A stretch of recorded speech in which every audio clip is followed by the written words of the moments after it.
మన freedom తీసేసుకున్నారని UK వాళ్ళు అంటారు. అంటే మనకి ఇక్కడ ఫ్రీడమ్ ఉందా అసలు? ఇప్పుడు నిజంగా ఫ్రీడమ్ ఉందా? ఉమెన్కి అయితే ఫ్రీడమే లేదు. మనకి వాక్ స్వాతంత్రం అంటారు, మనకి మన నోటికి అనిపించింది బయటికి చెప్పే ఫ్రీడమ్ అది లేదు ఇక్కడ. చెప్పామంటే బురద చల్లడమే, దానికి రీజన్ ఉండదు, ఎవరో ఏంటో తెలియదు. ఆ బురద చల్లడానికి ఫస్ట్ వాడుకునే వెపన్ ఏంటంటే క్యాస్ట్. మనం అదర్ క్యాస్ట్ పర్సనో ఇంకో పర్సనో మంచోడు అని చెప్పామంటే చాలు, ఈ క్యాస్ట్ ఆ క్యాస్ట్ కలిసిపోయారు. క్యాస్ట్ని ఎందుకు తెస్తున్నారు అంటే వాళ్ళ వీక్నెస్ని చూపించడానికి క్యాస్ట్ని తెస్తున్నారు. క్యాస్ట్ అనేది మనకు మనం డివైడ్ చేసుకుంది. అది అక్కడేమో హిందూ ముస్లింలు క్రిస్టియన్స్ మధ్య గొడవ జరుగుతుంది.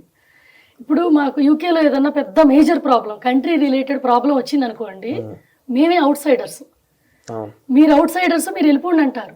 మాకు పాస్పోర్ట్ మారనివ్వండి, మా పిల్లలు అక్కడ పుట్టనివ్వండి, బట్ మాకు సేఫ్టీ ఉండదు, ఎందుకంటే మేము అవుట్ సైడర్స్ కాబట్టి. ఇప్పుడు కల్చరల్ వాళ్ళు ఎలా ఉంటుందంటే అండి, వాళ్ళు అక్కడ ఉన్న అన్ఎడ్యుకేటెడ్ పీపుల్, ప్రతి కంట్రీలో అన్ఎడ్యుకేటెడ్ పీపుల్ ఉంటారు. అందరూ ఏంటంటే సొసైటీలో మన ఇండియాలోనే ఇల్లిటరేట్స్ ఎక్కువ ఉన్నారని చూపిస్తారు, బట్ రియల్ గా యూకేలో కూడా ఉంటారు.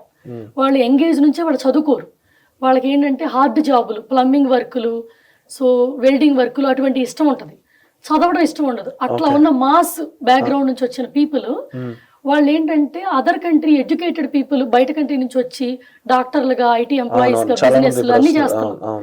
సో వాటన్నిట్లో ఉన్నప్పుడు అది చూసే జలస్ ఉంటది కదా, ఆ జలస్ వాళ్ళని చేంజ్ చేసేసి కోపం క్రియేట్ చేస్తుంది. ఆ కోపానికి ఏంటంటే ఎవరో ఒకళ్ళు కాస్త నూనె పోస్తారు మంట వెలిగించడానికి. అట్లా అట్లా గ్రూప్స్, గ్యాంగులు ఫామ్ అయిపోయి మొన్న 1 month లో చాలా పెద్ద కల్చరల్ వార్ జరిగింది. ఈవెన్ ఇప్పుడు మాకు ఇప్పుడున్న సిచ్యువేషన్ ఏమన్నారంటే, పిల్లలు నెక్స్ట్ వీక్ స్కూల్కి వెళ్ళాలి అంటే కూడా సేఫ్ లేదు అదర్ కంట్రీ పిల్లలకి. అటువంటి సిచ్యువేషన్ ఫేస్ చేశారు ఇప్పుడు అక్కడ. ఇప్పుడు నార్మల్ ఎందుకంటే ఇప్పుడు మా ఫ్రెండ్స్ అక్కడ ఉన్నారు కదా, దే ఫేస్డ్ మెనీ థింగ్స్. వాళ్ళ ఆఫీసులన్నీ వర్క్ ఫ్రమ్ హోమ్ చేశారు, మన ఇండియన్ బిజినెస్ అన్ని క్లోజ్ చేశారు, ఎందుకంటే బయట కంట్రీ వాళ్ళని హేట్ చేస్తున్నారు. మొన్న ఇప్పుడు జరిగింది, ఇప్పుడు ఆగింది. అది ఆగడానికి గవర్నమెంట్ కంట్రోల్ పెట్టింది. ఎందుకంటే by government country prime minister వచ్చి అన్ని కల్చర్స్ ని మనం యాక్సెప్ట్ చేయాలి అనే గైడెన్స్ ఇవ్వడం. రెండోది ఏంటంటే చదువుకున్న వాళ్ళలో అటువంటిది లేదు. ఎడ్యుకేటెడ్ పీపుల్ అందరూ మేము అన్ని కంట్రీస్ వాళ్ళని మేము యాక్సెప్ట్ చేస్తున్నాము, మేము రేసిస్టులు కాదు అని వాళ్ళు పీస్ఫుల్ ధర్నాలా చేయటం వల్ల మళ్ళీ యాక్సెప్ట్ చేశారు. కానీ రెబల్స్ చేసిన మెస్కి కంట్రీ మీద బ్యాడ్ నేమ్ వచ్చింది. ఇప్పుడు ప్రతి కంట్రీలో ఉంటారు.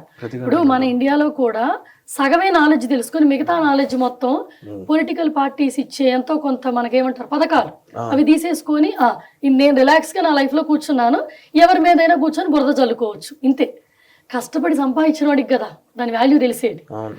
ఇంకా కష్టపడి సంపాదన అంటే మాట్లాడక్కర్లా, నువ్వు జాబ్ చేయని, బిజినెస్ చేయని, క్రియేటివ్ వరల్డ్ లో సంపాదించుకొని 3 రకాల బ్లేమ్స్ చేస్తారు. జాబ్ చేసేవాడికి అంటారు ఏదో లంచం ఇచ్చి బ్యాక్ డోర్ లో వెళ్ళాడు రా, అందుకని అతనికి జాబ్ వచ్చింది అంటారు. టాలెంట్ చూసి ఇచ్చాడు అనేది ఒప్పుకోరు. ఒకవేళ ఉంటారు టాలెంట్ ఉండేవాళ్ళు, ఒక్కళ్ళు ఉంటే నిజంగా రికమెండేషన్తో వెళ్ళేవాళ్ళు 9 మంది ఉండొచ్చు, కానీ వాళ్ళ తిప్పలవాళ్ళు పడుతున్నారు, అది యాక్సెప్ట్ చేయరు. బిజినెస్ చేసుకునేవాడిదైతే అసలు బిజినెస్ అనేది మోసం అనేవాడు.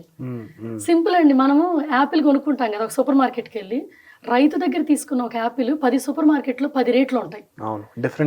రోజు మనం కొనుక్కుంటాం, ఒక రోజు పుచ్చిపోయిన యాపిల్ వచ్చింది అనుకోండి, ఆ సూపర్ మార్కెట్లో అన్ని పుచ్చులే ఉంటాయి, కొనకూడదు అంటాం. ఆ సూపర్ మార్కెట్ ఓనర్ని బ్లేమ్ చేస్తాం. ఇక్కడ తప్పు ఓనర్ది కాదు, కొనేవాడిది కాదు, యాపిల్ ఎవరైతే రైతు నుంచి వచ్చిందో వాళ్ళది కాదు, ఆ యాపిల్లో ఉన్న గుణం అది.